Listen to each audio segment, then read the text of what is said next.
I can't really remember the male lead's father's position, but it was really high, and the former emperor was terrified of this, so he did everything in his power to ruin this man. And so the male lead's father was like, yeah, no, I'm not going to allow this. And so he fought back, he rebelled, only it got him killed. And then sooner or later, the former emperor had turned his eyes onto the male lead's uncle, and the male lead used his strength and power to save his uncle and get his uncle out of there. Now his uncle has a high position that would have been the male lead's, but he gave it to his uncle, and his uncle's son is his heir, the male lead's cousin. And the male lead just spent the rest of his day serving in the military and fighting against the emperor and the former emperor.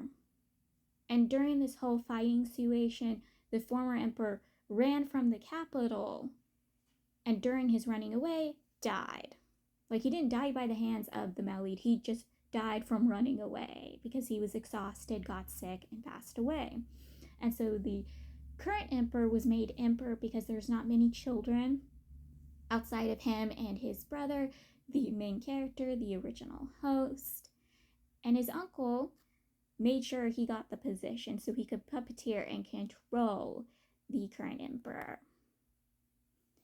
And sooner or later, the male lead was caught, disabled. He survived a month of being tortured in the prison and ended up in the hands of the main character. Because of the male lead's strict military raising, he doesn't like being taken care of, he doesn't like being supported, he doesn't want to be pampered and spoiled.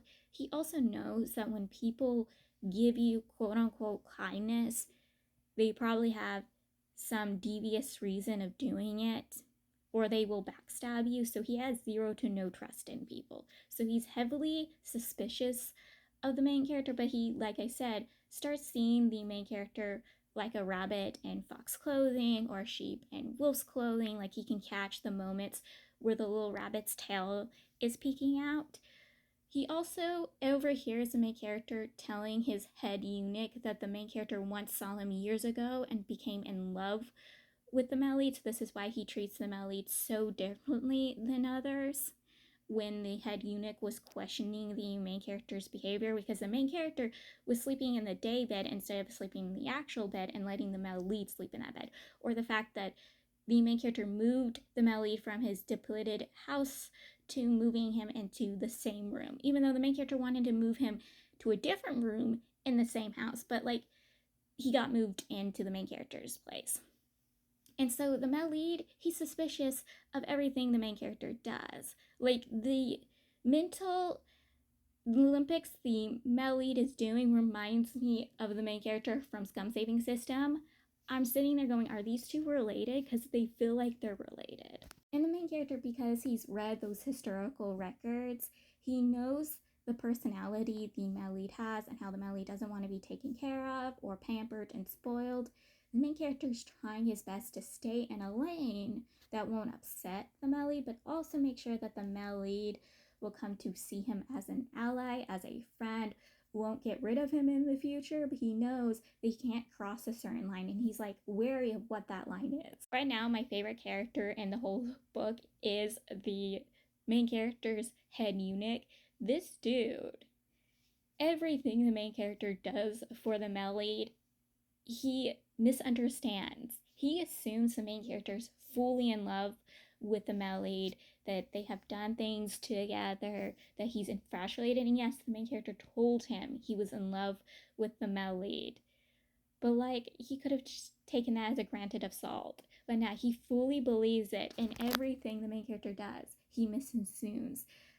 Like, dude, no. And he's actually trying to root for them and help his relationship with the male lead, and I'm like, honey, no, but I love you for this.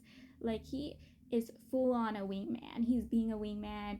He just does silly, goofy things, like placing the male lead in the main character's room when the main character told him to find a good room or house for the male lead, or trying to get the male lead to bathe with the main character. Yes, one time when the main character wanted to take a bath, he made sure that the male lead was there to take a bath with the main character. And the main character literally acts like a hysterical maiden about it and gets him out of there.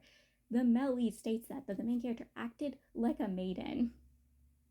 So it is hilarious to read this dude. So 3 of the main characters' maids have been fired in this book. So the first 2 were assigned to the male lead, back when the male lead was in his stipulated house. And the main character and the head eunuch, when they go to check on the male lead under the orders of the 2 concubine advisors, like they told the main character, go see him, spend the night with him. And the main character didn't really want to do that, but he did, and he brought his head eunuch with him. And he saw how these maids were treating the male lead, because the male lead lost his position, was an enemy of the country, but also because he was disabled. They were treating him horribly because he was disabled. He had them fired. He had them sent back to where they were brought from. And then another maid who had like the second position, it was a position right underneath the head eunuch. And it's right after the male lead was moved to the main character's room, and she was being highly disrespected. She purposely stumbled into him and tripped. And then the second time, she purposely spilled soup on him and then screamed and berated everybody else around them. And the main character witnessed both times. The first time, he gave her a warning. The second time, he fired her. The head eunuch deal with all of the punishments. And the head eunuch does his job well. The male lead, he has a servant boy, and the main character gets the kid alone and tells the kid, hey, if someone comes to you to try giving letters to the male lead, give those letters to the male lead and make sure that nobody else finds out you're doing this. Like, you're under my orders to do this. And at first the kid wasn't going to do it because, again, the first time someone tried giving him a letter, it was before the main character ordered him to. But once the main character ordered him to do it, he was going to do it. He gives the letter over to the male lead, and the male lead goes, he told you to do this, didn't he? He told you to hand over any letters someone tries giving to me, didn't he?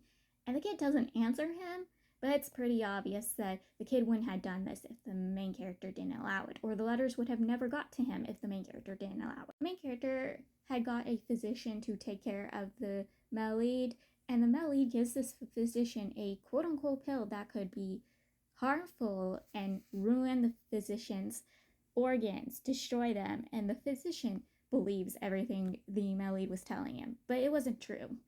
The male lead was just tricking and scaring this dude into telling him the truth of why the main character assigned the physician to him.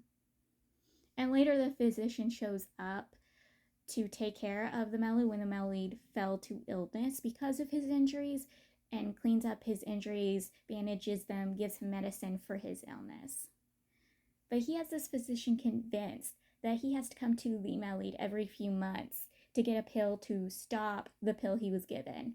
And I feel super bad for this poor physician. 2 officials from the Ministry of War had sent a letter to the main character of what the main character wants to do about the project that was supposed to be his, taken from him. If they want it, he wants them to skim money from it, sneak some money out because they're in his fraction. And he tells them, hey, stay in your lanes.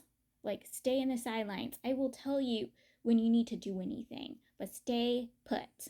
The letter the male lead got was from a friend of his father's.